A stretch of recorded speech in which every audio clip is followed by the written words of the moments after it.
मथुरा के लिए जाने की तैयारी करते हैं।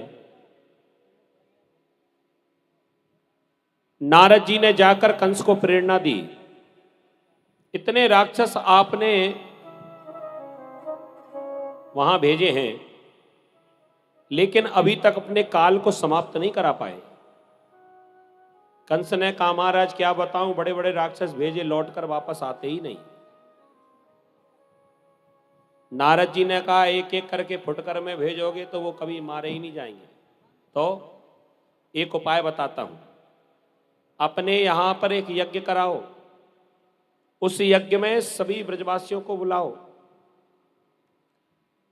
और चालाकी से कृष्ण बलराम को भी बुला लो। और जब कृष्ण बलराम मथुरा में आ जाएं तो जितने राक्षस एक बार में हमला बोल देना, तुम्हारा काल समाप्त हो जाएगा, तुम अमर हो जाओगे। नारद जी महाराज की बात कंस को समझ में आ गई। अक्रूर जी को भेजा वृंदावन में भगवान को लाने के लिए। जब नंद बाबा ने सुना कि महाराज कंस ने कृष्ण और बलराम को बुलाया है, तो नंद बाबा को बड़ा कष्ट हुआ। और कष्ट क्यों ना हो जी, नंद बाबा भली भांति जानते हैं कि ये बड़ा दुष्ट है और अब मेरे पुत्रों के लिए अलग से रथ भेजा है, हमें तो कुछ दाल में काला लगता है। मैया यशोदा को जब ये खबर मिली कि महाराज कंस का आदेश है, कृष्ण को बुलाया है, अब तो मैया रोने लगी। मैया फूट फूट कर कहने लगी नंद बाबा से, आखिर ये कंस चाहता क्या है? अरे या कंस की वजह से हमने अपनो पुरानो घर गोकुल को छोड़ दियो, गोकुल को छोड़ के आए के वृंदावन में बस गई। और वृंदावन में हूं, अगर ये चाहे तो हम यहां से कहीं अन्यत्र चली जाएंगी, लेकिन अपने लालान को बात दुष्ट के पास ना भेजेंगे। गोपियों को जब पता चला तो गोपियां भी रोकर आ गई। भगवान मथुरा के लिए जा रहे हैं, ये खबर पूरे ब्रज में अग्नि की तरह फैली। गोपियां दौड़कर कन्हैया को रोकने का प्रयास कर रही हैं। गोपियां कह रही हैं कि लाला, हमने तुम्हारी शिकायत मैया से करी, हमें लगता है इसलिए नाराज है कि तुम हमको छोड़ के जा रहे हो। आज के बाद तुम्हारी शिकायत जीवन में कभी ना करेंगे। तुम्हें जितनो माखन खाना है खाई जाइयो, जितनो ही मटकियां तोड़नी है तोड़ जाइयो, लेकिन हमें छोड़ के कबू मत जाइयो। राधा रानी आ गई, मैया रो रही हैं, गोपियां रो रही हैं। नंद बाबा ब्रजवासियों को लेकर मथुरा के लिए चल दिए। जब भगवान की जाने की बारी आई, राधा रानी ने भगवान से जाकर पूछा, श्याम सुंदर तुम जा तो रहे हो, लेकिन लौटकर कब आओगे? अब के गए कब आए हो कन्हैया,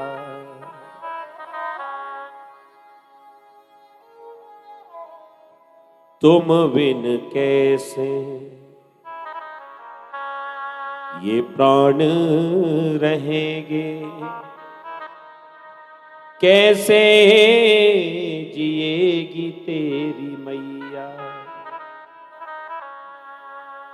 ब्रज अनाथ काना बिन तेरे, को न धीर धरैया। कौन चरावे जावे गोवन, नीली धोरी गैया। अब के गए कब आए हो कन्हैया। जा तो रहे हो, लेकिन लौटकर कब वापस आओगे? फूट फूट कर रोने लगी राधा रानी। वास्तव में कष्ट तो होगा, इतना सुख देने के बाद और जब भगवान गोपियों को छोड़कर जाने लगे तो दुख तो होना ही है। भगवान ने किशोरी जी से कहा,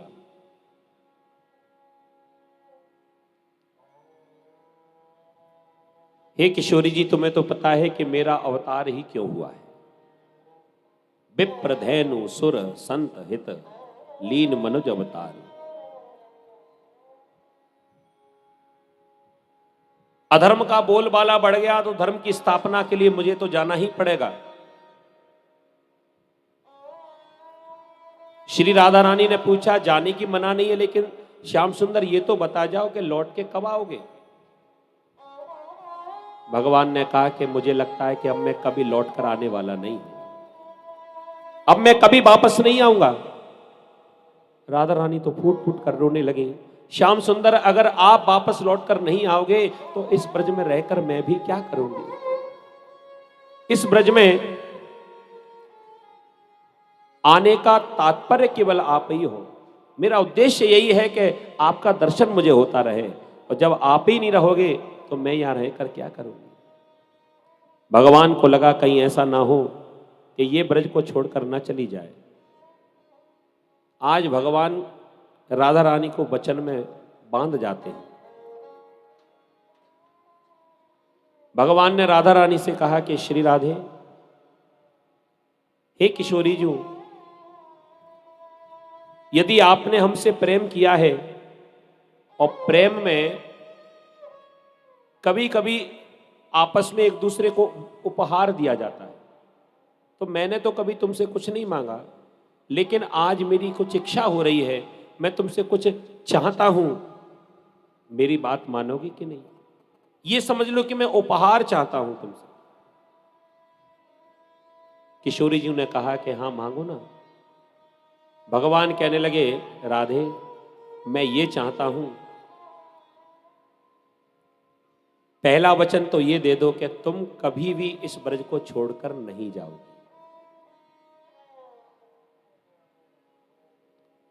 राधा रानी को धक्का तो लगा कि बिना कृष्ण के मैं इस ब्रज में करूंगी क्या, लेकिन अगर श्याम सुंदर ये चाहते हैं तो चलो मैं ये काम भी करने को तैयार हूं। राधा रानी ने कहा कि ठीक है, तुम अगर चाहते हो तो मैं ये वचन देती हूं, कभी भी इस ब्रज को छोड़कर नहीं जाऊंगी। और दूसरा वचन ये कि मेरी याद करके कभी भी अपने आंसू नहीं गिराओगे। मेरी याद में कभी रोना मत, क्योंकि मैं प्रलय का भी दर्शन कर सकता हूं, लेकिन तुम्हारी आंखों में अश्रुपात नहीं देख सकता। राधा रानी को बड़ा कष्ट हुआ। राधा रानी हाथ जोड़कर कहने लगी, श्याम सुंदर, मुझे ऐसा लगता है कि आप मेरे सहारे को भी छीन कर ले जा रहे हो। अरे आपके जाने के बाद इन आंसुओं के सहारे में अपना जीवन व्यतीत करती, लेकिन तुमने तो मेरा सहारा भी मुझसे छीन लिया। लेकिन धन्य है किशोरी जी, प्रियतम ने जब कह दिया, भगवान ने जब आदेश दिया, तो अपना कष्ट भूल गई और तुरंत ही कहा कि मैं आज के बाद आपको याद करके कभी आंसू नहीं गिराऊंगी। और झट से अपने आंसुओं को पोंछ दिया। भगवान जाने की तैयारी करने लगे। गोपियों ने पूछा कि लौट कर कब आओगे, तो यहां पर दो बातें हो गई भगवान की। राधा रानी ने पूछा तो कह दिया कभी आऊंगा नहीं, और गोपियों ने कहा तो गोपियों को समझाने लगे, अरे रोती क्यों हो, मैं क्या हमेशा को जा रहा हूं, आज जा रहा हूं, कल रहूंगा, परसों वापस आ जाऊंगा। अरे 2 दिन की बात है। माने गोपियों को समझा रहे, बहला रहे हैं। लेकिन गोपियां मान तो गईं, पर वहां पर मैया के हृदय को कौन समझाए। गोपियों ने तो धीरज बांध लिया, चलो 2 दिन तक कन्हैया का दर्शन नहीं होगा, हम इंतजार करेंगी। लेकिन मैया यशोदा को कौन समझाए। अरे 2 दिन तो बहुत दूर होते हैं, 2 पलकों कन्हैया जब आंखों से दूर हो जाए तो मैया बेचैन हो जाती है। और मां का हृदय तो पुत्र के लिए हमेशा होता रहता है। विचार करिए, जब भगवान वृंदावन को छोड़कर जाने लगे, मैया को छोड़कर जाने लगे, तो मैया ऐसी पागल सी हो गई, रो रो कर बार बार सबसे हाथ जोड़ जोड़ कर कह रही है। अरे और तो और जो अक्रूर जी लेवे आए, अक्रूर जी के हाथ जोड़ रही है और रो रो कर कह रही है कि हम सब फांसी पर चढ़ने को तैयार हैं, लेकिन मेरे कन्हैया को कहूं मत ले जाओ। अक्रूर जी वैसे तो बताना नहीं चाहते थे, लेकिन अक्रूर जी को लगा कि अगर सच्चाई का पता चल जाएगा तो हो सकता है कि मैया को कष्ट कम हो। अक्रूर जी ने कहा कि मैया, आप जो इतना दुखी है रही हो, आपको तो मालूम नहीं, आप बड़ी भोली हो। अरे जिस कृष्ण को तुम अपना पुत्र समझती हो, उसकी असली माता जी तुम नहीं हो। बाकी असली मैया तो देवकी हैं, जो हमारे महाराज कंस के कारागृह में बंद हैं। वो देवकी ने ही जन्म दिया, आपने तो केवल लालन पालन किया है। तो जब आपका बेटा है ही नहीं तो इतना रोना धोना क्यों?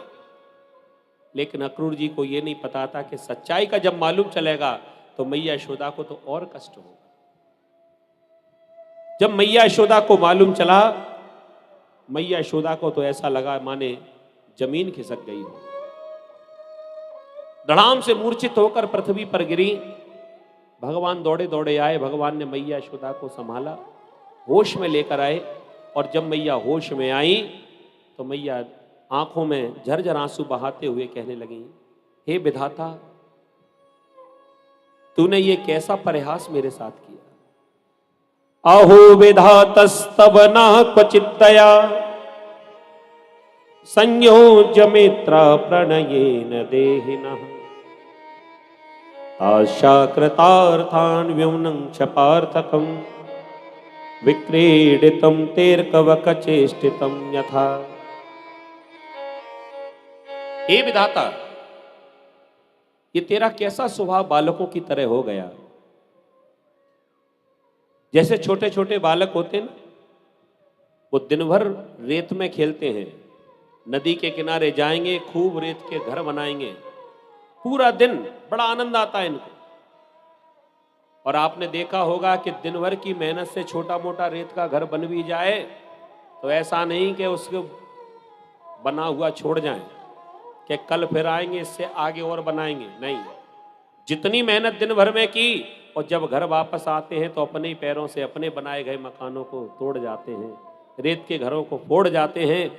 तो विधाता, मैया यशोदा रो रो कर कह रही है कि वही स्वभाव तेरा भी हो गया। भगवान को कोस रही है कि जैसे वो बालकों का स्वभाव घर बनाकर तोड़ना, ऐसे ही तेरा स्वभाव हो गया है कि पहले तो प्रेम कराता है, ये संसार के संबंधों को जोड़ देता है, और जब तेरा खेल खेल कर मन भर जाए तो अपने ही हाथों से बनाए हुए घरों को तोड़ जाता है। अगर मेरे भाग्य में पुत्र का सुख नहीं था तो ये झूठा नाटक मेरे जीवन में काय को खेला। अरे मैं जीवन भर इस दुख के साथ रह लेती कि मुझे कोई संतान ना भई, मुझे कोई छोरा ना भयो, लेकिन अब इस दुख के साथ में कैसे रहूंगी कि छोरा तो था लेकिन चला गया। उस मां के जीवन में कितना कष्ट होगा, उसका बेटा उसे छोड़कर चला गया हो। सोचने की बात है। आज भगवान जब जा रहे हैं तो भगवान जाते जाते मैया से कहने लगे, मैया कैसी बातें करती हो, भले ही मुझको जन्म किसी ने भी दिया हो, भले ही मेरी मां कोई और हो, लेकिन सच्ची बताऊं, मेरे हृदय में जो मां का स्थान है वो तो आप ही का है। मैं अपने जीवन में अगर मां किसी को मानता हूं तो केवल आप ही को मानता हूं। अब अगर ये सच्चाई है कि मेरी मां कोई और है तो मैं उनके पास जा तो रहा हूं, लेकिन जितने प्यार से तुझको मां कहकर पुकारता था, मैं किसी और को नहीं पुकार पाऊंगा।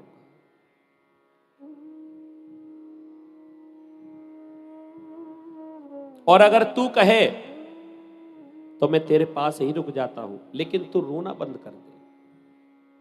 भगवान ने मैया से कहा, तू कहे तो मैं रुक जाऊं, मैं नहीं जाता। लेकिन धन्य मैया यशोदा, मैया यशोदा कहां तो रो रही थी भगवान के लिए, लेकिन वही मैया यशोदा कन्हैया का हाथ पकड़ के और अक्रूर जी के रथ में जाकर बिठा रही है। ऐसा क्यों किया? रोती जा रही है, कन्हैया को बिठाती जा रही है, और मैया को रोता देखा कन्हैया कहने लगे, मैया अगर तू कह दे एक बार तो मैं नहीं जाऊंगा, मैं रुक जाऊंगा। मैया ने रोते हुए कह दिया, बाबरे, मां का कष्ट क्या होता है वो तू अभी समझ नहीं पाएगा। अरे तुझको मैंने जन्म नहीं दिया, लेकिन आज जब तू मुझे छोड़कर जा रहा है तो मुझे ऐसा लग रहा है जैसे मेरे भीतर से प्राण निकले जा रहे हैं। अरे मैं तो वो देवकी के बारे में सोच रही हूं जिसके पुत्र उसी के सामने मार दिए गए, और जब तेरी रक्षा हो गई, तू बच गया, कहीं ना कहीं देवकी रोज इंतजार करती होगी और रोज अपनी दृष्टि को, अपनी आंखों को दरवाजे पर टिकाए रहती होगी, गढ़ाए रहती होगी, और बस यही आशा होगी उसकी कि आज तो मेरा कन्हैया लौट के आ ही जाए। अगर तुझको मैंने रोक लिया तो वो देवकी की आत्मा को कितना कष्ट होगा। मैं भी एक मां हूं, वो भी एक मां है, तो एक मां के कष्ट को तो दूसरी मां अच्छे से समझ सकती है। आज मेरा अधिकार नहीं है किसी मां से उसके पुत्र को दूर करने का। लाला, मैं सच बता रही हूं, मैंने कभी कोई अंतर नहीं किया। मुझे तो आज ही मालूम चला, सच्ची कह रही हूं, मुझे मालूम नहीं था कि तू मेरा पुत्र नहीं है। तो मैं कसम खा रही हूं, अगर मोको पहले से मालूम होता तो जैसे मैंने उसे उस दिन तुझे ऊखल से बांध दिया था, अगर मुझे मालूम होता कि तू मेरा छोरा नहीं है, तो सच्ची कह रही हूं, मैं तुझे जीवन में कभी बांधती नहीं। तेरे लालन पालन में मैंने बहुत सारी गलतियां की होंगी, लेकिन मैं तो अभागन हूं। अरे मैं तो ग्वालिन हूं, गमार हूं, जानती नहीं हूं। अरे राजकुमारों की परवरिश कैसे की जाती है, मैं इस बात का भान नहीं जानती। मैंने तो अपना छोरा समझ के तुझे डांट दिया था, अपना लाला समझ के तुझे मान दिया था। मैं हाथ जोड़ के लाला तुझसे यही प्रार्थना करूं कि सारी बातें अपने दिल से निकाल दियो। वो उखल वाली बात, वो रस्सी वाली बात जीवन में कभी दोबारा याद मत रखियो। भगवान कहने लगे कि मां, जीवन में भले ही खुद को भूल जाऊं, दुनिया में सबको भूल जाऊं, लेकिन तूने मुझे रस्सी से बांधा, ये तो मैं कभी भूल ही नहीं सकता। क्योंकि मुझे बांधने वाली रस्सी तो कोई बनी ही नहीं है, लेकिन धन्य है तेरा ममत्व कि तूने कृष्ण को भी बांध दिया। अब ये इतनी बड़ी बात मैं आसानी से कैसे भूलूंगा, मैं नहीं भूल सकता। मैया ने कह दिया, लाला तेरी याद बहुत आएगी। मैं तो बस इतना कह सकती हूं कि जब कभी तुझे समय मिले तो इस बूढ़ी अभागन के पास मिलने जरूर आना। कभी मेरे हाथ को माखन खावे को मन होए तो आलस बिल्कुल मत करना, मैं तेरे ताई बिल्कुल नयो नवनीत, बिल्कुल ताजो ताजो माखन निकाल के रखूंगी। और चिंता मत कर, आज भी तुझे खाली हाथ नहीं जाने दूंगी। तेने सवेरे से कुछ खायो ना, मैं अभी तेरे ताई थोड़ा सा माखन लेकर आती हूं। जाते जाते भी मैया ने दौड़कर भीतर रसोई घर में गई, कुछ रोटियां बासी रखी हुई थी, रोटियों को लेकर आई, मक्खन लेकर आई, बर्तन में रखा, थोड़ी सी मिश्री रख दी, वस्त्र में बांध दिया, और वो कलेवा लेकर कन्हैया को जाकर दिया। लाला, तू तो बहुत बड़ो राजकुमार है, और मैं ये जानती हूं कि राजकुमारों की भेंट कैसी होती है, लेकिन क्या बताऊं, अब तुझे देने के लिए मेरे पास में कुछ नहीं है। तुझे माखन प्रिय है, मेरे हाथ को माखन है, इसे तू जरूर खाना, रास्ते में भूखो मत रही हो। भगवान ने उस मक्खन को लेकर अपने रथ में रख लिया। मैया मुंह फेर कर खड़ी हो गई, कन्हैया मैं पलटकर देखूंगी नहीं, अब तू जल्दी से चला जाइयो यहां से। भगवान ने मैया से कहा, मां मैं जा रहा हूं, इसलिए तू नाराज हो गई है ना? जाते जाते एक बार अपने लाला को हृदय से नहीं लगाएगी? एक बार तो हृदय से लगा। मैया की आंखों से झरझर आंसू बह निकले। मैया पलटकर हाथ फैलाकर खड़ी हो गई, कन्हैया एक बार आ जा मेरे पास। भगवान दौड़े दौड़े आए, हृदय से लगा लिया कन्हैया। भगवान वैसे कभी रोते नहीं है, लेकिन आज भगवान भी मैया यशोदा के ममत्व को देखकर, ममता को देखकर इतना रोए कि भगवान के आंसू सीधे मैया के चरणों पे गिर रहे हैं, और इतना रोए कि मैया के चरणों को आंसुओं की धार से ही धो दिया। और मैया यशोदा तो इतना रोई कि जो आंसू गिर रहे हैं वो भगवान के सीधे सिर पर जाकर गिर रहे हैं। पूरा सिर भिगो दिया मैया ने रो रो कर। मैया रोहिणी खड़ी है, उनके भी आंखों में आंसू आए। मैया यशोदा से आज्ञा भगवान कृष्ण ने मांगी और मैया रोहिणी से आज्ञा दाऊ जी मांग रहे हैं, मैया मैं भी जा रहा हूं। लेकिन मैया रोहिणी ने जाते जाते कहा कि दाऊ तू बड़ा है और कन्हैया छोटा है, देख बहन यशोदा की क्या हालत हो रही है। लेकिन मैं तुझसे इतना जरूर कहूंगी, दोनों भैया घर से जा रहे हैं तो जब भी कभी वृंदावन लौटना तो दोनों संग ही आना। अगर कन्हैया को कुछ है गयो तो लाला मैं तुझसे कहती हूं, चाहे भले तू मेरा पुत्र है, अकेलो कभी इस नंद महल में लौट कर मत आइयो। संग में दोनों जा रहे हैं तो दोनों संग ही आना, मेरा आशीर्वाद तेरे साथ है। मैया रोहिणी को प्रणाम किया, दाऊ जी ने मैया यशोदा को प्रणाम किया और दाऊ जी ने हाथ जोड़कर कहा, मैया तू बिल्कुल चिंता मत करियो, मैं तेरे लाला को कभी कुछ नहीं होने दूंगा। मैया यशोदा ने दाऊ जी को हृदय से लगाया, दोनों पुत्रों के मुखों को चूमने लगी और आशीर्वाद दिया। भगवान ने दाऊ जी को इशारा किया, अब देर बहुत हो रही है, अब हमको यहां से चलना चाहिए। रथ में बैठे, अक्रूर जी ने रथ आगे बढ़ाया। मैया यशोदा रोती रह गई, भगवान भी रोते रहे, लेकिन भगवान एक बार भी पलटकर देखा नहीं। सब गोपियां हाथ हिलाती रह गई, कन्हैया एक बार पलटकर तो देखे, लेकिन भगवान एक बार भी पलटकर देखते नहीं हैं, क्योंकि भगवान भी समझ गए कि इनके प्रेम के सामने मेरी ताकत कमजोर पड़ रही है। अगर एक बार भी मैंने पलटकर देखा तो फिर मैं इनका हृदय तोड़कर जा नहीं पाऊंगा। तो भगवान आज इतने कठोर हो गए, पलटकर किसी को देखा नहीं, सीधे चले जा रहे हैं। रथ आगे बढ़ता गया, सभी को ऐसी आशा बंधी हुई है कि एक बार कन्हैया पलटकर देखेगा जरूर। अब तो रथ दिखाई देना बंद हो गया, केवल ध्वजा दिखाई पड़ रही है, लेकिन गोपियां अभी भी इसी आस में है कि कन्हैया एक बार पलटकर देखेगा जरूर। अब तो रथ की ध्वजा दिखाई देना भी बंद हो गई, अब तो केवल धूल दिखाई पड़ रही है। लेकिन गोपियां अभी भी खड़ी हैं इसी आस में कि शायद पलटकर फिर आएगा, लौट कर आएगा। भगवान नहीं आए, सब गोपियां रोती खड़ी रह गईं, मैया रोती रह गईं। जब अक्रूर जी ने देखा, अक्रूर जी को मन में लगा कि मुझे मालूम है कि महाराज कंस ने इन दोनों बालकों को क्यों बुलाया है। मैं जानता हूं वो कंस इन दोनों बालकों को मारना चाहता है, लेकिन इन कृष्ण और बलराम से ये ब्रजवासी इतना प्रेम करते हैं, अगर कहीं इनको कुछ हो गया तो ये ब्रजवासी मुझे तो जीवित नहीं छोड़ेंगे, मुझे जीवन भर कभी क्षमा नहीं करेंगे। मैं क्या करूं, मैं इनको मथुरा ना ले जाऊं। भगवान मन की बात समझ गए। अक्रूर जी को जब ये संकोच होने लगा, भगवान ने सोचा कि काका जी हमको कोई साधारण छोटा मोटा बालक समझ रहे हैं, तो जरा एक बार इनको अपना परिचय तो देना ही पड़ेगा। भगवान ने अक्रूर जी से कहा, काका जी ये यमुना नदी है और यमुना में दूर दूर से भक्त लोग आते हैं स्नान करने के लिए, तो एक बार आप भी स्नान करोगे क्या?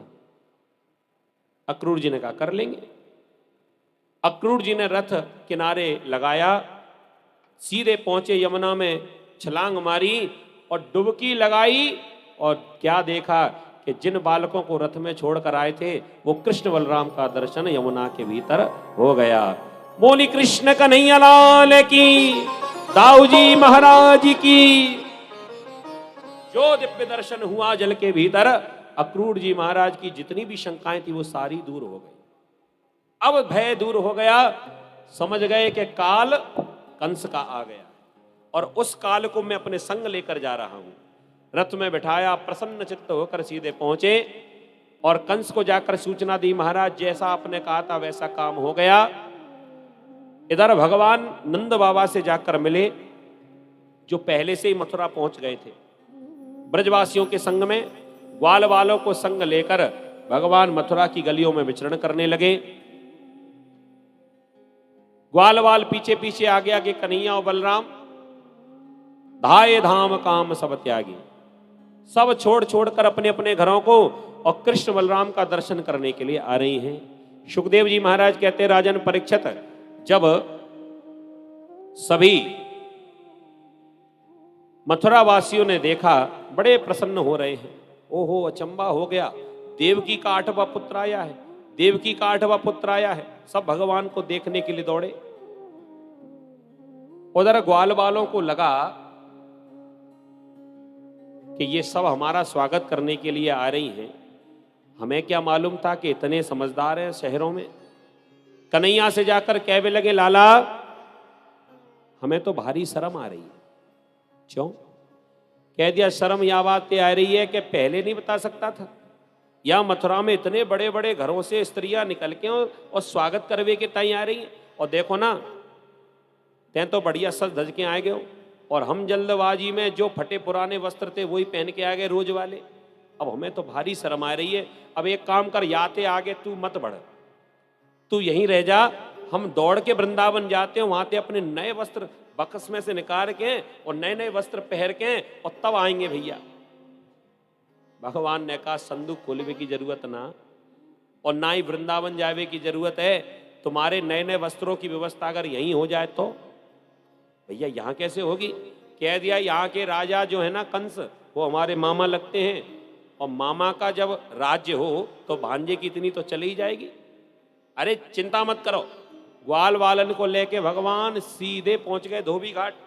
वहां पर कंस का जो राशि रजक था वो कंस के वस्त्रों को धो रहा था। अब राजा के वस्त्र कोई साधारण तो होते नहीं, सोने चांदी के वर्क लगे हुए, जिनमें तार लगे हुए, हीरे मोती जड़े हुए, ऐसे सुंदर कीमती वस्त्र और चमकीले चमकीले वस्त्र। जैसे ही देखे भगवान सीधे उस रजक के पास पहुंचे और जाकर कहा, मामा जी राम राम। रजक ने देखा और कहा, भैया हम तो तुझे जाने हो ना, तू भांजो हमारो कब से बन गए हो? कह दिया, अरे मामा जी, यहां के राजा कंस लगे हमारे मामा, और मामा के गांव के सवरे मामा, तो इस रिश्ते से हमने तुमसे कह दी मामा। रजक कहने लगा, ओ हो, तो तुम देवकी के 8वें पुत्र हो? कह दिया, हाँ सही पहचाना, हम ही हैं कृष्ण। रजक कहने लगा, बहुत दिनों से मामा जी बुलाना रहे थे लेकिन तुम आ नहीं रहे थे, अब आ गए हमारे महाराज के कब्जे में, अब तुम नहीं बच सकते, यहां क्या लेने आए हो? भगवान ने कह दिया, मामा जी ये हमारे मित्रगण हैं, और ये जल्दबाजी में रोज के वस्त्र पहनाए। आपके पास बड़े सुंदर सुंदर चमकीले वस्त्र हैं, अगर कृपा हो जाए तो ये वस्त्र हमें मिल जाएं, ये पहन ले, उसके बाद में थोड़ा स्वागत है जाए नगर में, मामा जी से मिलने के बाद में तुम्हारे वस्त्र तुम्हें वापस कर जाएंगे।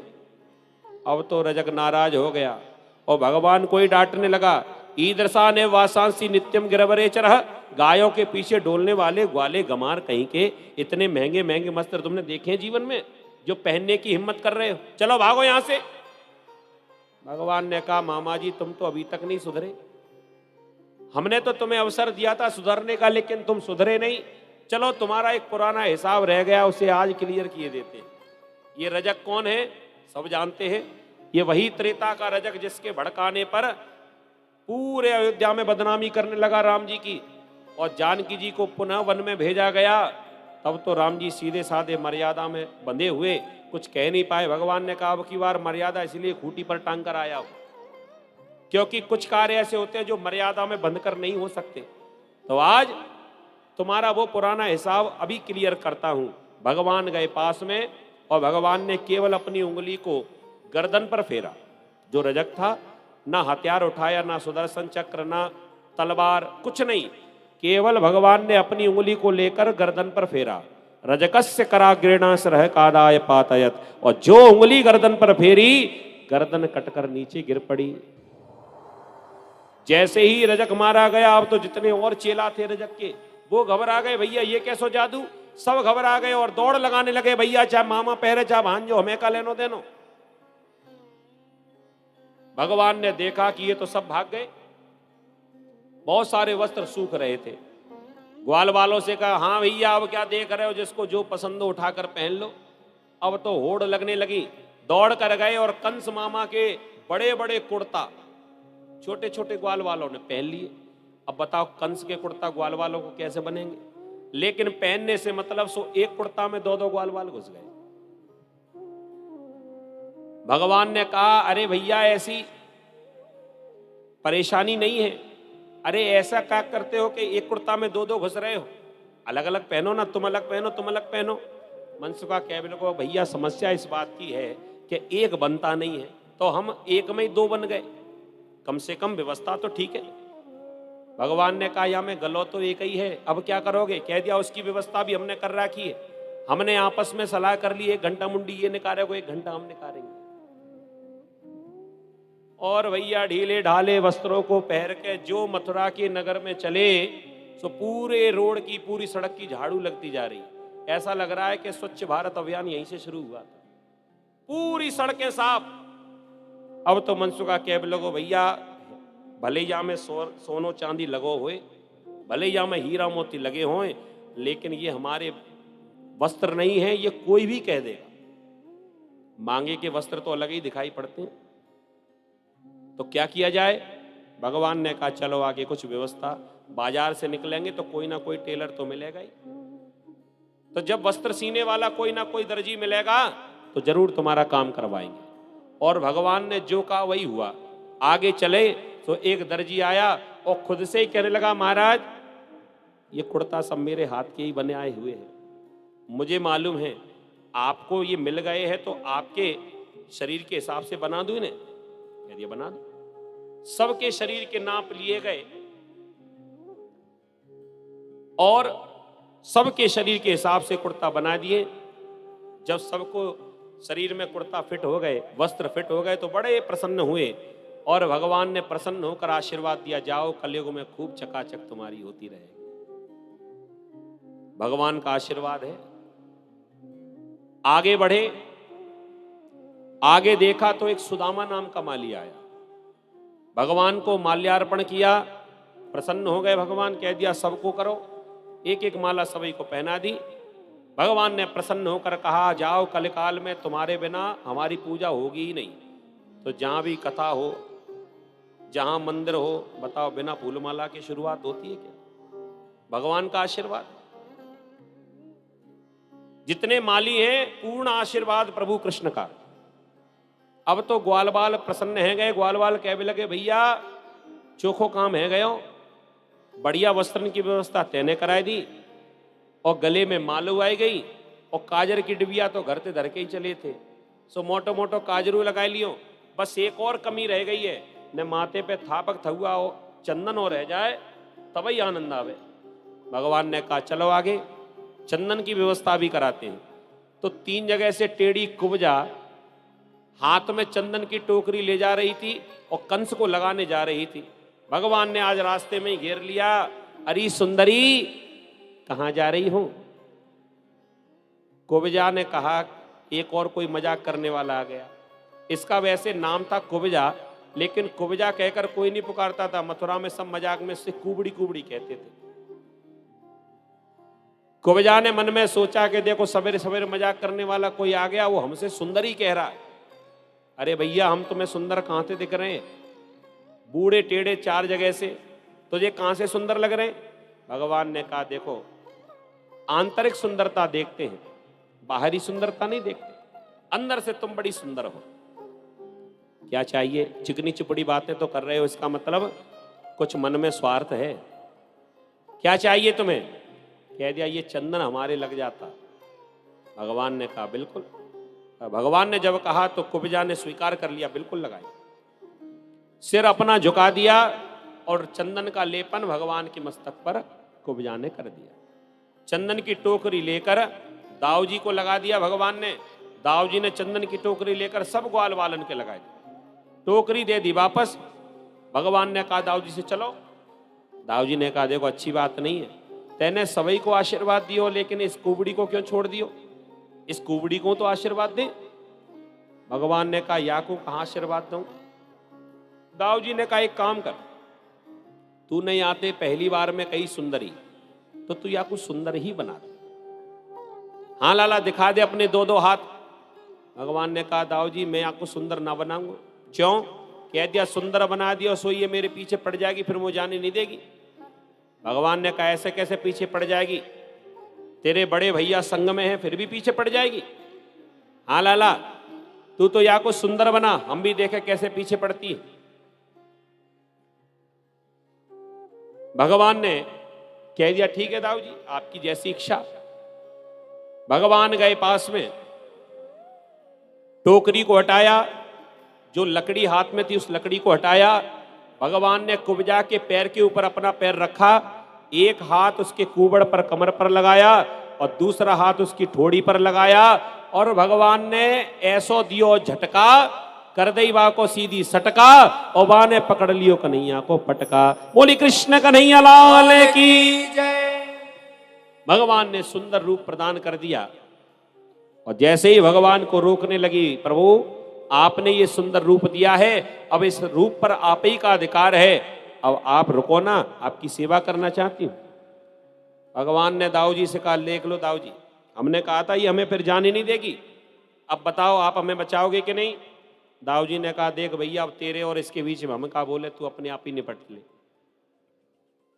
अब दाऊ जी कुछ बोल क्यों नहीं रहे, क्योंकि दाऊ जी हो गए नाराज, और नाराज इसलिए हुए मन ही मन चिढ़ रहे हैं कि वारे कन्हैया जब अच्छो काम करवे की बारी आए तो खुद कर ले, और बुरी बात बुरे काम के लिए हम आगे कर दिया जाते हैं। आप देखो ना, मन मन में सोच रहे हैं जब नाक कान कटवाने थे तो हमें आगे कर दिया था, जाओ लक्ष्मण काट दो इसके नाक कान। और जब सुंदर बनाने की बारी आई, हम तो इसलिए कह रहे थे कि ये काम हमसे कराएगा, लेकिन नाक कान हमसे कटवा दिए, एक स्त्री को कुरूपा बनवा दिया। हम तो सोच रहे थे कि एक स्त्री को सरूपा बनवा देंगे तो कम से कम ये कलंक कट जाएगा, लेकिन अच्छे काम कन्हैया तू खुद करता है और बुरे कामों के लिए हमें आगे कर देता, अब तू जाने तेरो काम जाने। भगवान ने आश्वासन दिया कि कभी समय मिलेगा तो जरूर तुम्हारे यहाँ आएंगे, लेकिन अभी हमको मामा के यहाँ जाना। भगवान आगे बढ़े, एक बहुत बड़ा यज्ञ मंडप बना हुआ था, वहां पर यज्ञ चल रहा था और उस यज्ञशाला में एक शिव धनुष रखा हुआ, और वो धनुष इतना भारी भरकम केवल कंस ही उठा पाता था। बहुत सारे सैनिक उस धनुष के आसपास लगे हुए थे। भगवान ने जाकर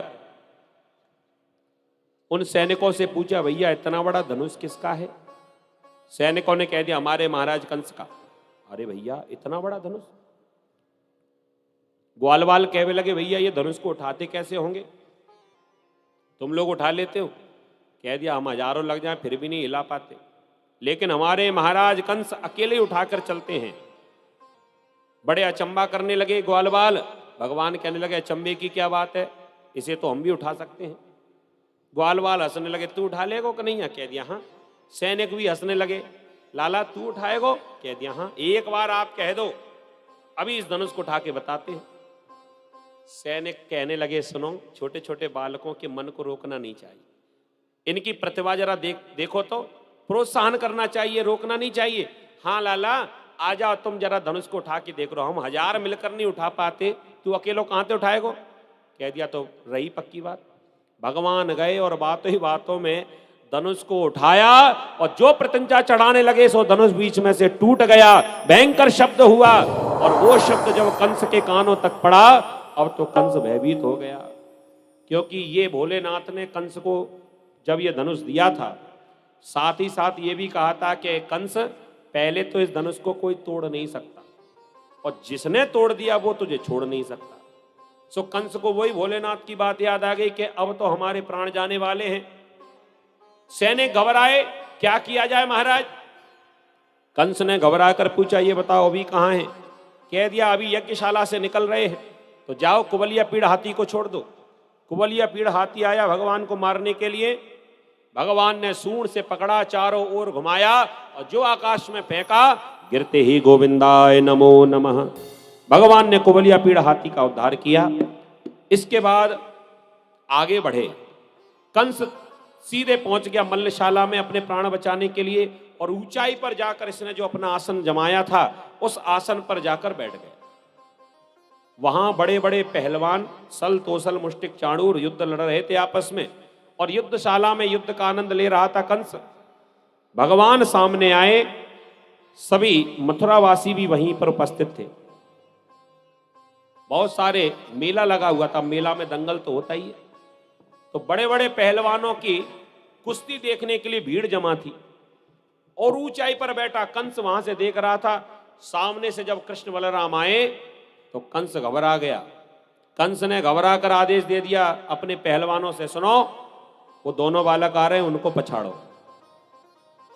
अब तो यल जैसे ही मल्लशाला में भगवान पहुंचे, एक भगवान अनेकों रूपों में दिखाई पड़ रहे हैं। मल्लानाम असृण राम नरवरः श्रीणाम स्मरो मूर्तिमान गोपानाम स्वजनो सता क्षितिभुजाम शास्ता सपित्रो शिशु। एक भगवान अनेक रूपों में कैसे दिखाई पड़े? जब पहलवानों ने देखा तो भगवान छोटे से बालक नहीं, पहलवान के रूप में ही दिखाई पड़ रहे हैं। बड़े से बड़े पहलवान दिखाई पड़ रहे हैं। कंस ने देखा तो कंस साक्षात काल के रूप में कृष्ण को देख रहा है, माने सामने से काल चला आ रहा हो। संतों ने देखा तो भगवान साक्षात भगवान ही दिखाई पड़ रहे हैं। मथुरा वासियों ने देखा तो मथुरावासी देखते ही अपना राजा चुन लेते हैं कि यही हमारे भविष्य के राजा होने वाले हैं। कहने का भाव, जा की रही भावना जैसी प्रभु मूरत तिन देखी। जैसी जिसकी भावना। भगवान सीधे मल्लशाला में प्रवेश कर गए। सल तोसल मुष्टिक चाणूर आपस में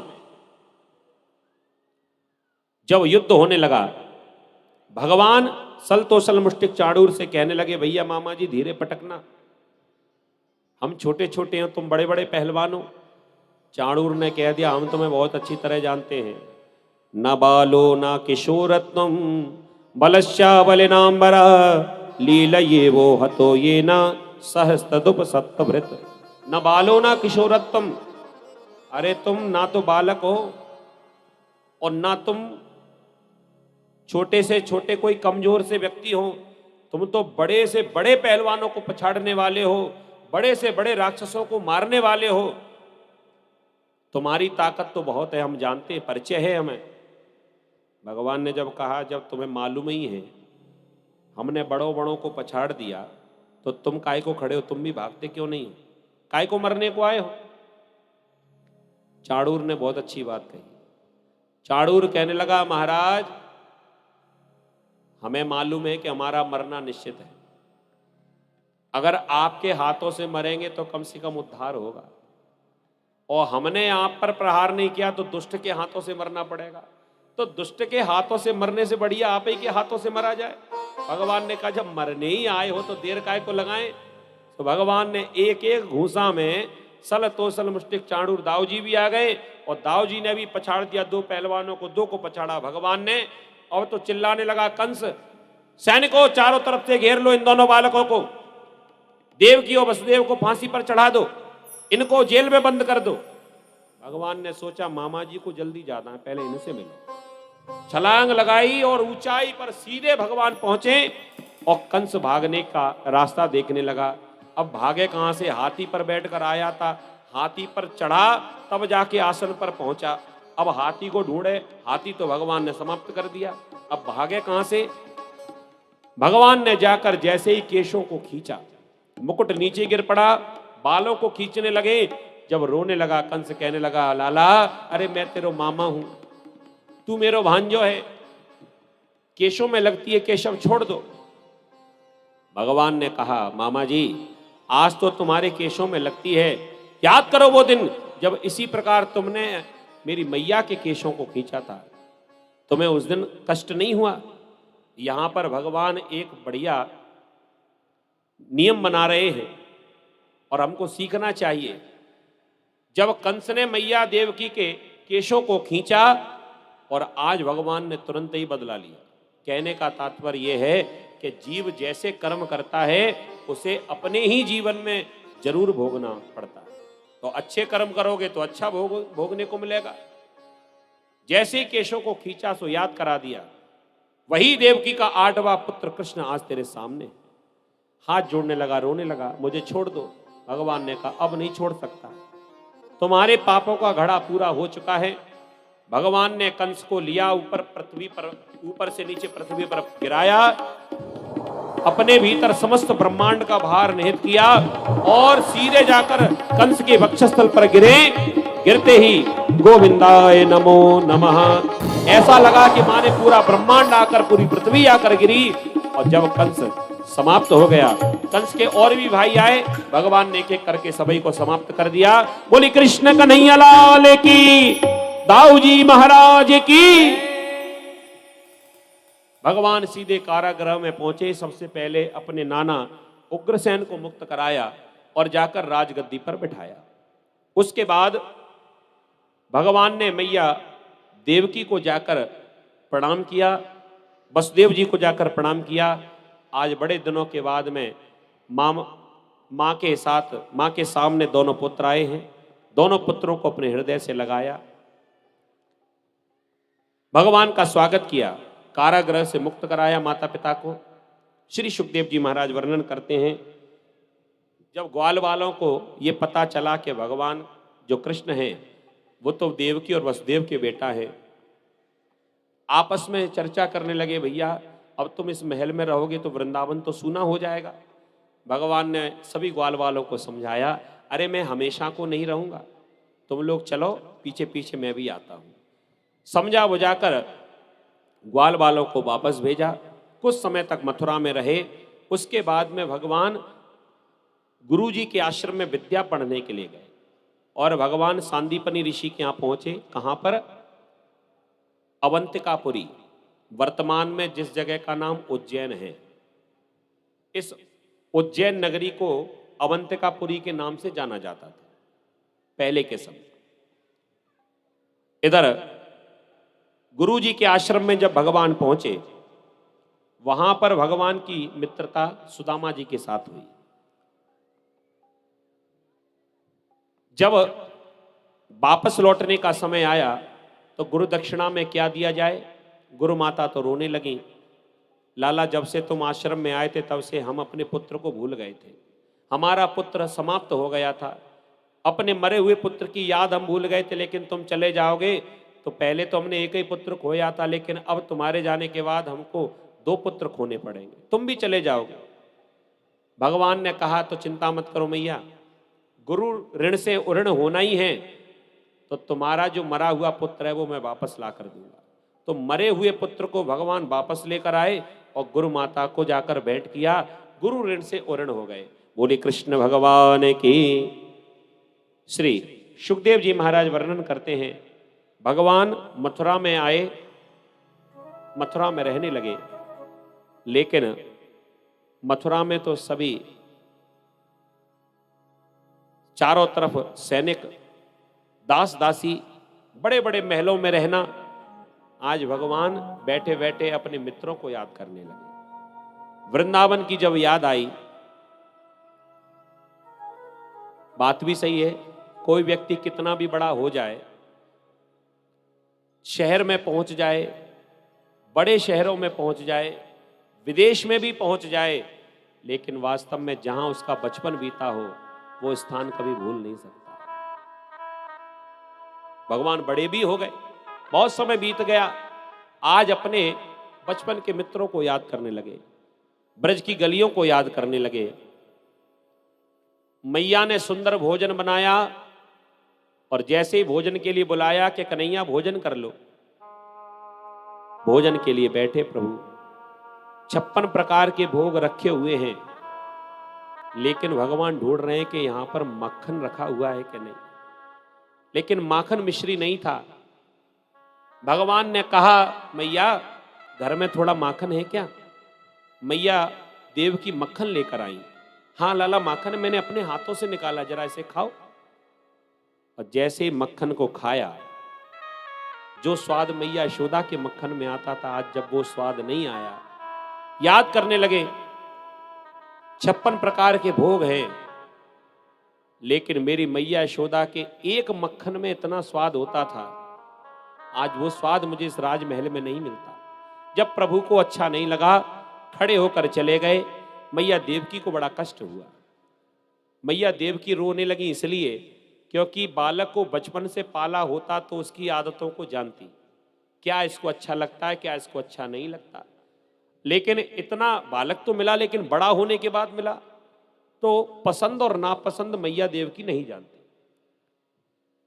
मैया दुखी हो गई। उसी समय उद्धव जी महाराज वहां पर आए। परीक्षित जी ने प्रश्न पूछा कि उद्धव जी कौन है।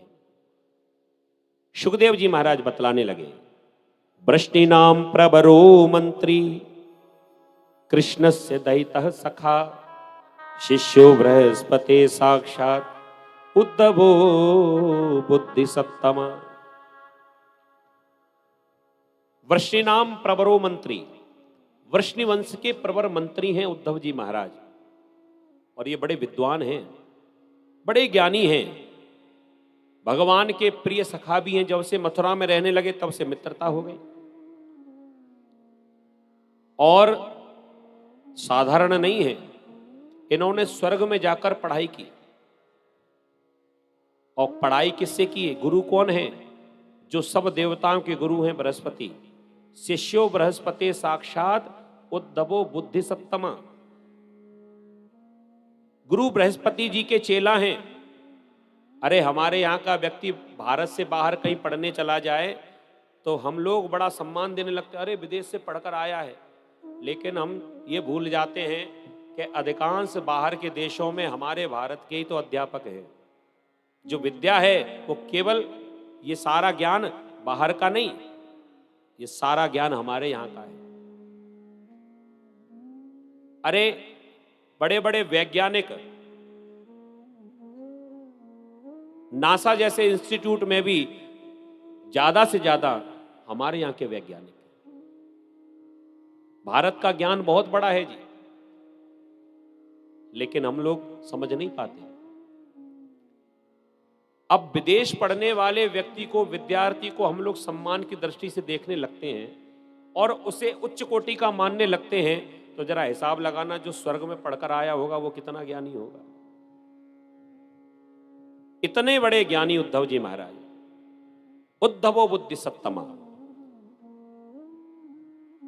उद्धव जी महाराज ने जब देखा मैया देवकी दुखी हो रही है, बात क्या है?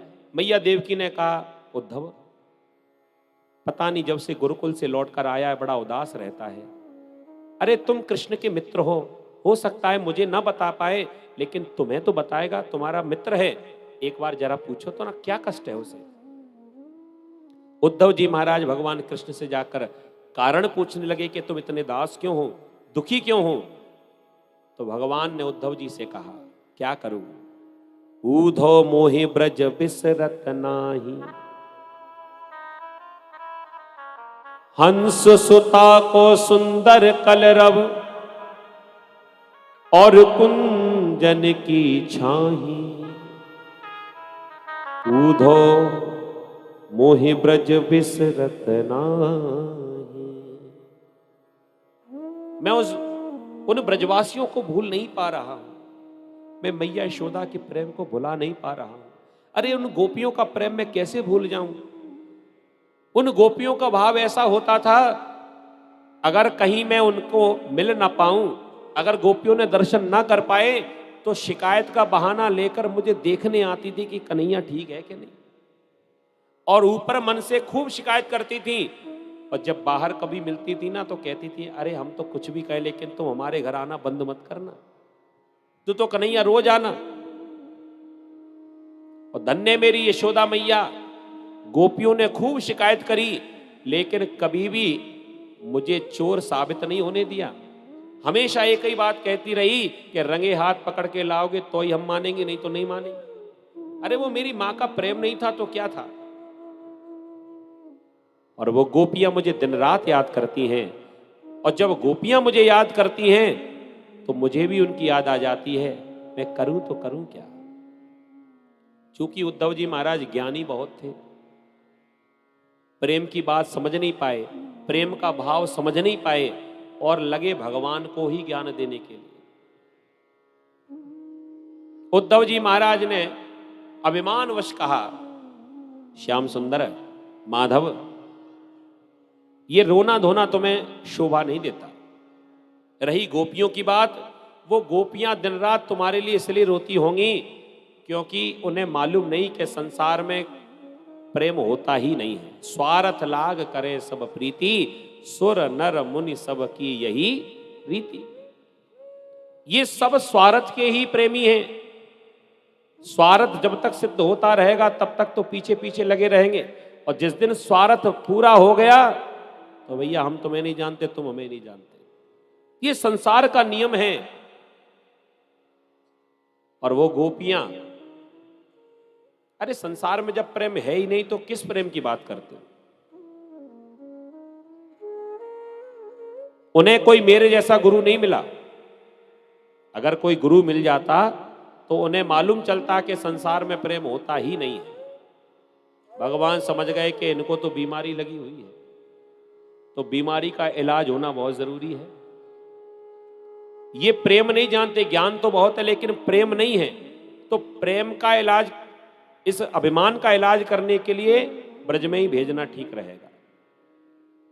भगवान तो और फूट फूट कर रोने लगे और कहा, मेरा एक संदेश ले जाओगे ब्रज में? क्या संदेश लेना? उद्धव जी से कहने लगे कि मित्र, ऊधो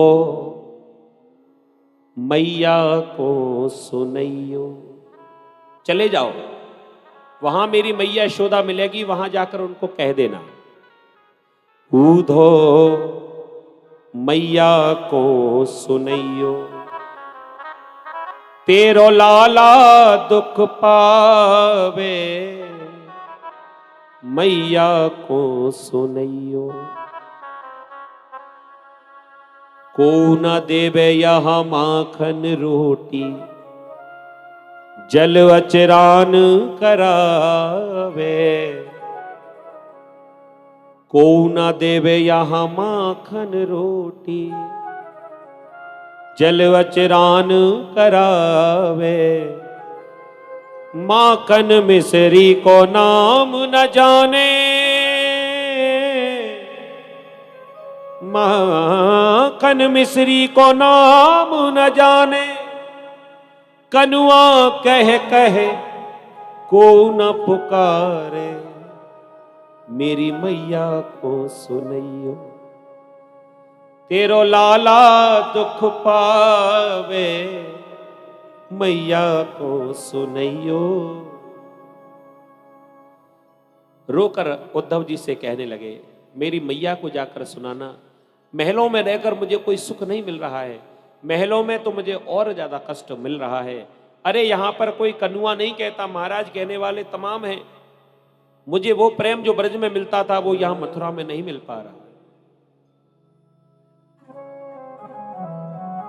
माधव जब रोने लगे, उद्धव जी ने कहा, ठीक है प्रभु, अगर आपकी ऐसी इच्छा है तो हम चले जाएंगे, लेकिन मित्र एक बात का ध्यान रखना, हम एक रात्रि से ज्यादा नहीं टिकेंगे, समय हमारे पास नहीं है ज्यादा। आपके कहने से हम प्रयास करेंगे, लेकिन मैं ये सोच रहा हूं कि मेरे जैसा ज्ञानी जब उन गोपियों के पास पहुंचेगा और मैं जब वेद स्तुति गाऊंगा तो मेरी बात वो समझेंगी कैसे? वो तो पढ़ी लिखी नहीं है, वो नहीं जान पाएंगे। भगवान ने मन में सोचा, बीमारी कुछ ज्यादा ही है, इलाज होना बहुत जरूरी है। भगवान ने कहा चले जाओ। और जिस प्रेम की बात कर रहे हो ना, गोपियों को प्रेम की बजाय ज्ञान सिखाना, कहा माधव ने उद्धव से, वृंदावन जरा जाना, वहां की गोपियों को ज्ञान का कुछ तत्व समझाना। विरह की वेदना में वो सदा बेचैन रहती हैं, तड़प के आह भर भर के रो रो के कहती हैं, प्रेम जगत में सार है और कुछ सार नहीं है। देखो, दो मार्ग हैं भगवान को प्राप्त करने के लिए, एक है ज्ञान मार्ग और एक है भक्ति मार्ग। तो ज्ञानियों का मानना है कि स्वार्थ लाग करें सब प्रीति, लेकिन जो भक्त है ना, जो प्रेमी है प्रभु के, वो क्या कहते हैं? वो ये कहते हैं कि राम ही केवल प्रेम प्यारा। राम जी को तो प्रेम बड़ा प्रिय है। भगवान को यदि प्राप्त करना चाहते हो तो प्रेम का ही एक ऐसा मार्ग है जिसमें वो सुगम रास्ता है, वो आसान है, सरल है और किसी प्रकार का रिस्क नहीं है। एक है हवाई जहाज की यात्रा, ऐसे समझ लो। जो ज्ञान मार्ग है वो हवाई जहाज की यात्रा की तरह है, और जो भक्ति मार्ग है वो पैदल की यात्रा की तरह है। ये बात सही है कि हवाई जहाज से यात्रा जल्दी पूरी हो जाती है, समय नहीं लगता, लेकिन अगर कहीं प्लेन क्रैश हो गया तो फिर कुछ बचता भी नहीं है। और भक्ति मार्ग ऐसा है कि भैया पैदल की यात्रा में ज्यादा से ज्यादा गिर जाएगा, ठोकर खा के कपड़े जड़ाकर फिर खड़ा हो जाएगा, लेकिन एक दिन मंजिल पर पहुंच जाएगा, ये पक्की बात है।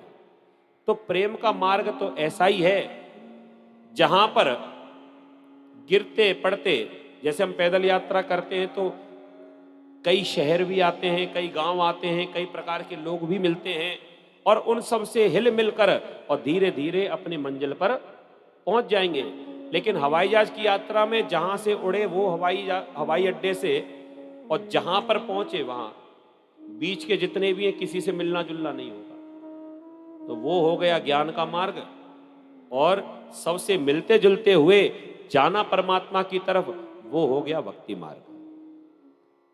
ज्ञानी जी महाराज कहने लगे ठीक है हम जा रहे हैं, और जो वृंदावन में पहुंचे गोपियों को जाकर जब ज्ञान कराने लगे, सुखदेव जी महाराज कहते हैं कि वो गोपियां भगवान की ऐसी प्रेमी हैं, गोपियों के सामने एक ना चली, अपना ज्ञान का पिटारा ले जाकर और गोपियों के सामने खोल दिया। जब ब्रज में प्रवेश करने लगे, पहले तो इनका अंग वस्त्र जो था ना कंधे पर पड़ा हुआ था, वो जाकर उड़ा और किसी कांटे में जाकर उलझ गया। उद्धव जी महाराज रथ से नीचे उतरकर उस वस्त्र को खींचने लगे, कांटे सुलझे नहीं, उल्टा कांटे कपड़े में लगे हुए चले आए, वस्त्र में चिपके हुए चले आए। माने जिन ब्रजवासियों को, जिन ब्रज की गोपियों को वो गंवार समझ रहे हैं, उस ब्रज भूमि के कांटों को कितना ज्ञान है कि महाराज ये वृंदावन है, ये प्रेम की भूमि है, यहां पर अभिमान नहीं चलता, यहां ज्ञान का कोई काम नहीं है, केवल प्रेमियों को ही वो स्थान मिलता है बस। अगर प्रेमी बन के जाओ तो ठीक है, नहीं तो हम तुम्हारा रास्ता रोक रहे हैं। उलझ कर वस्त्र में कांटे लगे उद्धव को समझाने, तुम्हारा ज्ञान पर्दा फाड़ देंगे प्रेम दीवाने। उद्धव जी महाराज कांटों का इशारा नहीं समझ पाए, आगे बढ़ गए। वहां पर जैसे ही घोड़े के आने की आवाज, रथ के आने की आवाज आई, सभी ब्रजवासी दौड़ पड़े, ओ भैया हमारो कन्हैया लौट कर आएंगे हो, रथ के आने की आवाज आ गई। लेकिन जाकर देखा तो वहां कन्हैया तो नहीं थे, उद्धव जी महाराज थे। उद्धव जी महाराज को देखकर ब्रजवासी बड़े दुखी हो गए। कौन हो भैया, मथुरा से आए हो का? कह दिया हाँ। कैसे पता? कह दिया इस रथ को हम बहुत अच्छी तरह जानते हैं, इसी रथ में बैठकर हमारे प्राणधन हमें छोड़कर गए थे, इस रथ को हम कैसे भूल सकते हैं। तुम क्यों आए हो? कह दिया हम, कन्हैया ने हमको भेजा है। ब्रजवासी कहने लगे भैया तुम जो भी हो, लेकिन पढ़े लिखे तुम्हें बिल्कुल दिखाई नहीं पड़ते, साक्षर नहीं हो, पढ़े लिखे नहीं हो। ये कौन कह रहा है? जो ब्रज के बिल्कुल अनपढ़ ब्रजवासी, वो ग्वाल बाल कह रहे हैं कि तुम पढ़े लिखे नहीं हो। उद्धव जी को अहंकार आया। उद्धव जी कहने लगे, भैया हमारी पढ़ाई लिखाई के बारे में तुम जानते हो?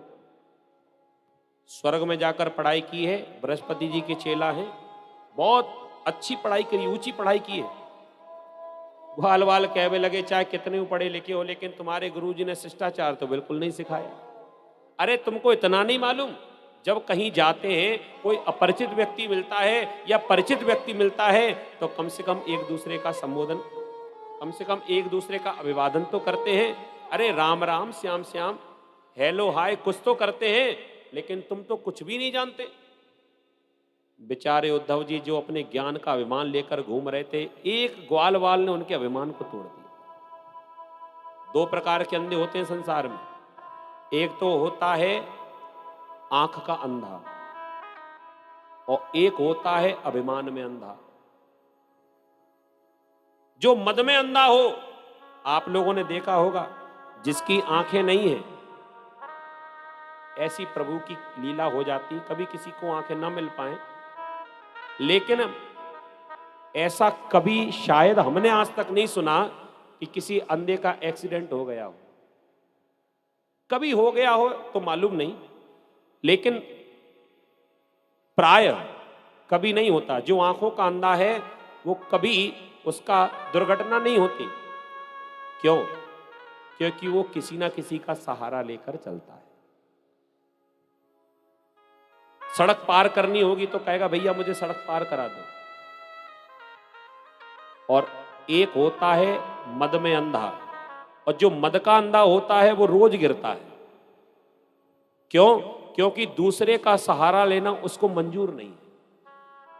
परेशान भी रहेगा लेकिन किसी और का सहारा नहीं लेगा, उसे अपनी अपनी बेइज्जती समझ में आती है। आज उद्धव जी महाराज का जब ज्ञान का अभिमान था वो हिलने लगा, और बची कुची कसर गोपियों ने पूरी कर दी। जब गोपियों के पास पहुंचे, गोपियों ने जब घेरा, कौन हो तुम, कहां से आए हो? कह दिया, हम उद्धव हैं और कृष्ण का संदेश लेकर आए हैं।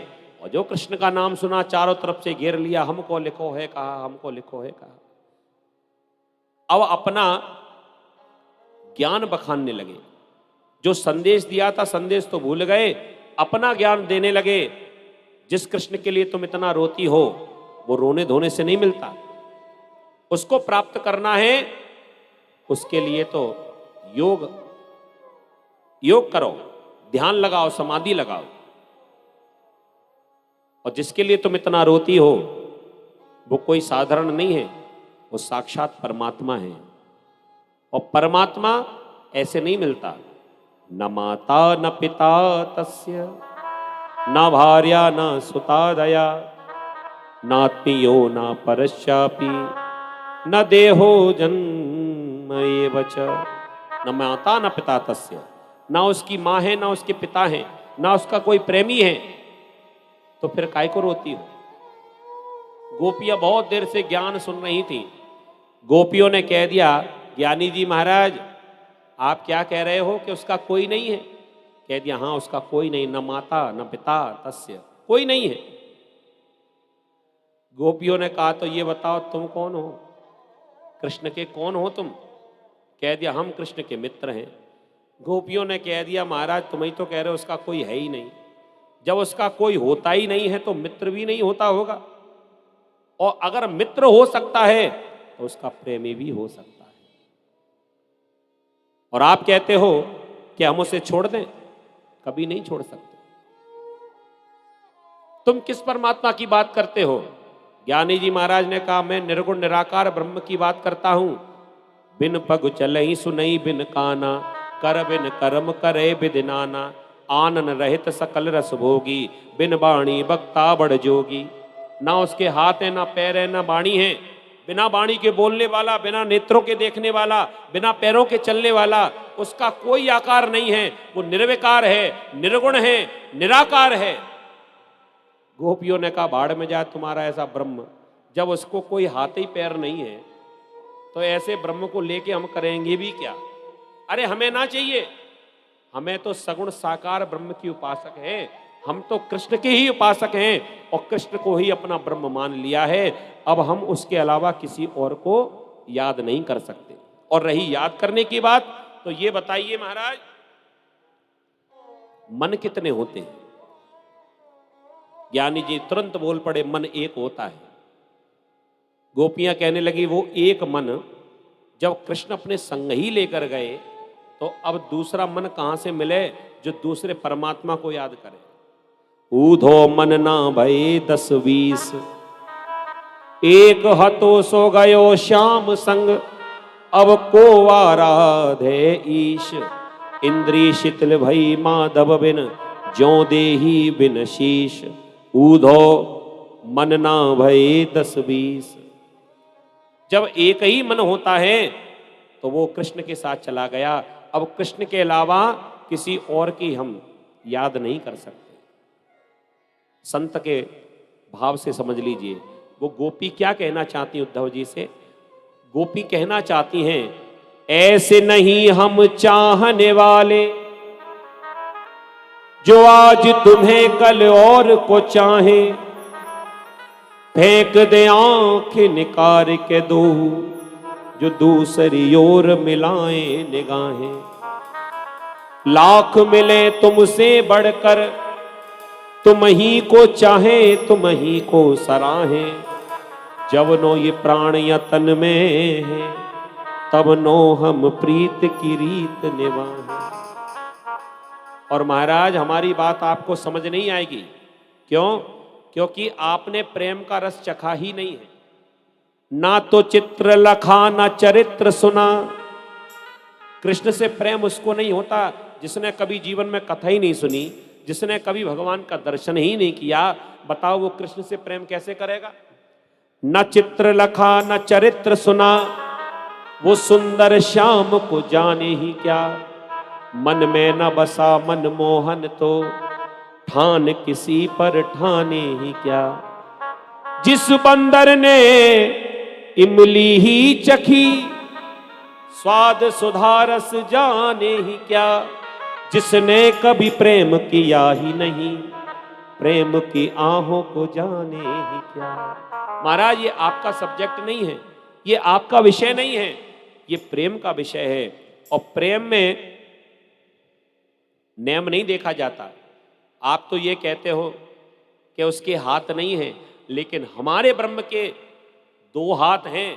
लेकिन हमारा ब्रह्म इतना सक्षम है कि उसने 7 कोस के गिरिराज पर्वत को अपनी एक उंगली पर उठाए रखा और 7 दिनों तक हम उसी पर्वत के नीचे रहे। और तुम्हारे ब्रह्म के हाथ ही पैर नहीं, कभी संकट पड़ जाएगा तो आएगा कैसे बचाने? तो हमें बिना हाथ पैरों वाला भगवान नहीं चाहिए, हमें तो हाथ पैरों वाला ही भगवान चाहिए। हम तो बांसुरी वाले हाथों से, अब हाथ नहीं होंगे तो बांसुरी कहां से बजाएगा? और हमें बांसुरी सुनने की आदत है। इसलिए महाराज, आप अपने निर्गुण ब्रह्म को अपने पास रखो और सगुण साकार कृष्ण के साथ हमें रहने दो। हमें किसी और की आवश्यकता नहीं है, क्योंकि उस कृष्ण को जानने के लिए प्रेम की आवश्यकता पड़ेगी और वो प्रेम आपके वश की बात नहीं है। अब तो गोपियां उद्धव जी को समझाने लगी, ये तो प्रेम की बात है उद्धव।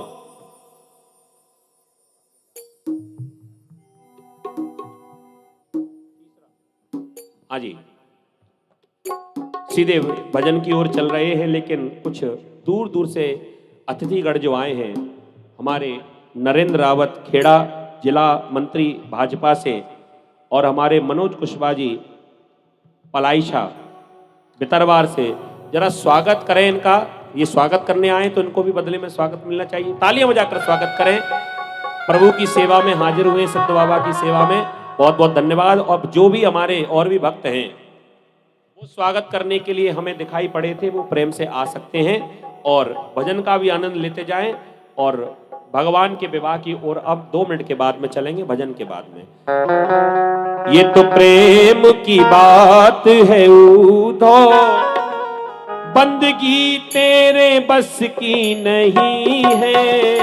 ये तो प्रेम की बात है उद्धव, बंदगी तेरे बस की नहीं है। यहाँ सर्दे के होते हैं सौदे, आशिकी इतनी सस्ती नहीं है। यहाँ सर्दे के होते हैं सौदे, आशिकी इतनी सस्ती नहीं है। ये तो प्रेम की बात है उदो, बंदगी तेरे बस की नहीं है। ये तो प्रेम की बात है उदो, बंदगी तेरे बस की नहीं है। जय जय।